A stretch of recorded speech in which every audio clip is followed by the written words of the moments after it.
Blake, pick a man, bring your kit. This video contains spoilers for 1917 and Saving Private Ryan. You've been warned. Director Sam Mendes's 1917 is a movie about the journey of two young British soldiers, Schofield and Blake, who undertake a mission to save 1,600 men from a German ambush at the height of World War I. Adding to the film's stakes is the knowledge that one of those 1,600 men is Blake's brother. For me, this film lies in stark contrast to one of my other favorite war movies, Saving Private Ryan. Much of my emotional investment in that film comes from the loud, boisterous scenes, such as the opening where the characters are storming Omaha Beach, or the last few scenes where the Germans are assaulting Ramil. But in this movie, the quietest moments spoke the loudest. The first time I noticed this was towards the beginning of the film when Schofield and Blake are crossing no man's land, the area between British trench fortified lines and German trench fortified lines. See, the movie is one long continuous shot, giving us as the audience members a better sense of immersion. There aren't any hard cuts to remind you you're watching a movie. Instead, the film treats you like you're there, making the journey with them. However, even beyond the movie's excellent cinematography, it does a good job of developing its characters in the moments the audience least expects it. There are several moments during Schofield and Blake's journey through no man's land that tell us a lot about their characters straight away.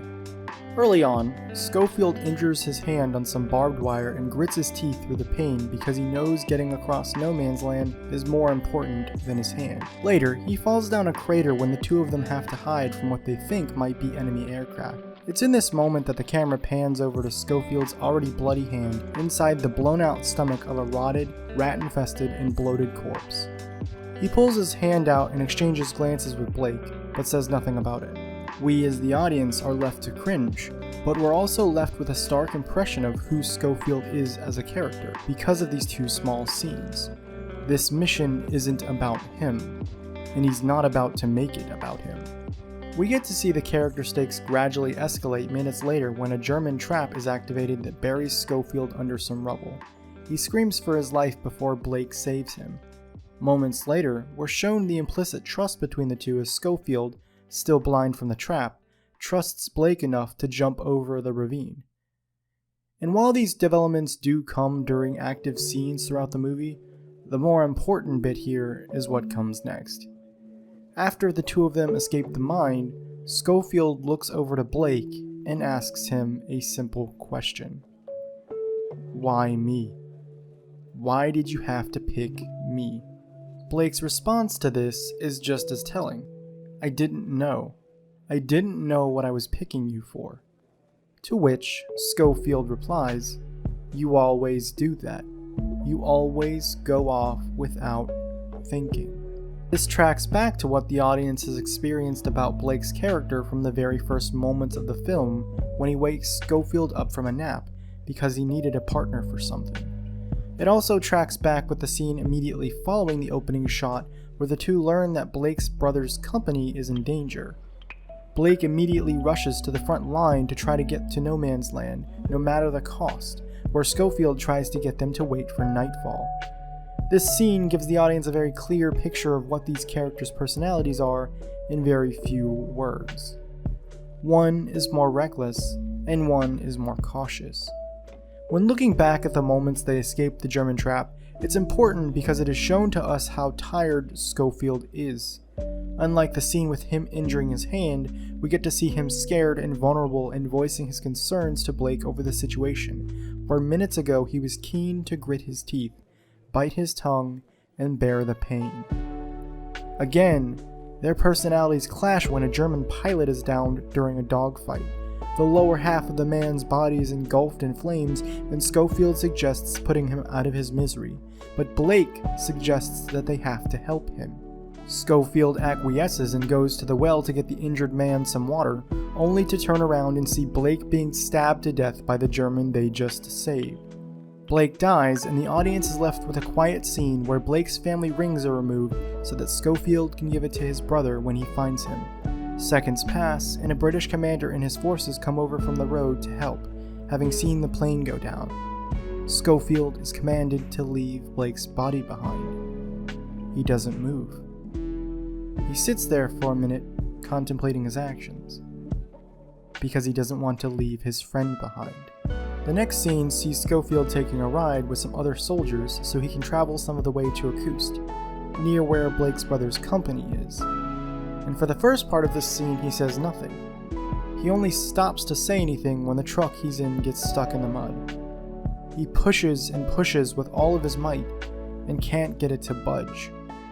The other soldiers say they don't understand what the big deal is until Schofield screams at them that he has to go. He loses it. Again. But this time under very different circumstances. There were 3 other scenes in this movie that felt very distinct and very telling to me despite saying very little. The first of which is a scene where Schofield is rescued by a woman in Acoust. He gets caught up talking to her and nearly resigns himself to staying with her a while, and resting, because at this point he's running on little sleep, and little food. But then, the bell strikes midnight in the city's clock tower.